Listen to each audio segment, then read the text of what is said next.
Hello out there, and welcome to Burnout, the Student Voices podcast. Brought to you by the Blueprint News Network. We're live in Downers Grove.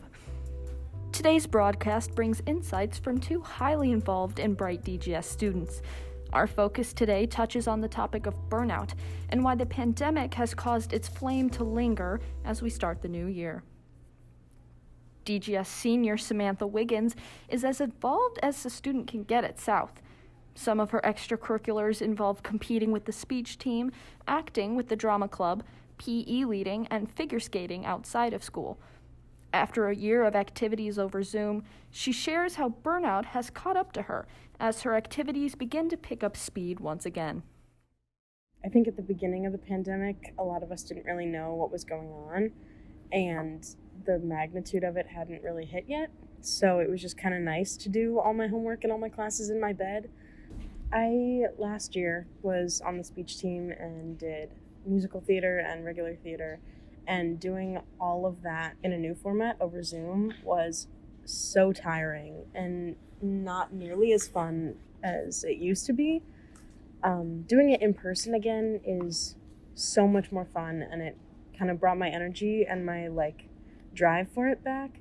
But I am really worried that we're going to go back remote again for extracurriculars at least, and that's kind of, like you were saying, helping me to lose interest in it and not put my full effort in because I'm worried that it might be all for nothing. Wiggins' experience seems to be relatable to many students this year. Even with the joy of returning to activities in person, the flame of burnout is still catching up to her and everyone else trying to adjust. It's getting a lot more work. It's getting to be a lot more work, and I'm worried that it might all get shut down in a day and all my work will have been for nothing and I'll just be exhausted because I've been putting so much work in and then there's nothing to gain from it.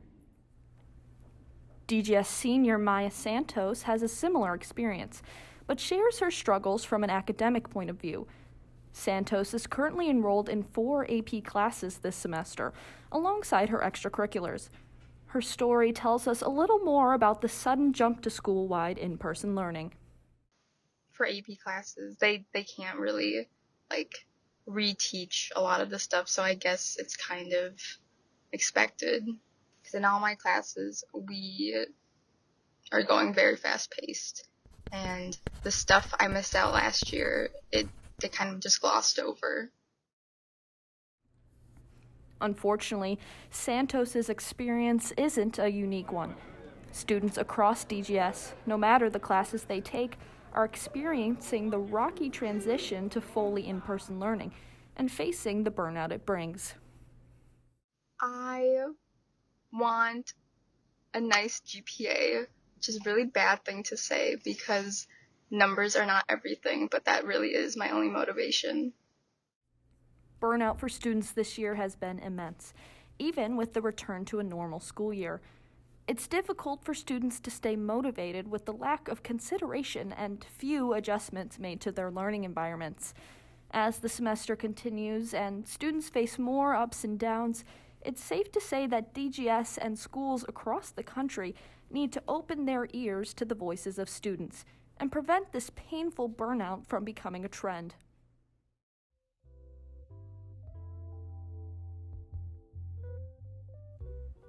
Thanks for listening to this edition of Burnout, a Student Voices podcast. Contact us for a chance to be featured in an upcoming podcast. We're all about making voices heard. Brought to you by the Blueprint News Network in Downers Grove, we hope you'll tune in again soon.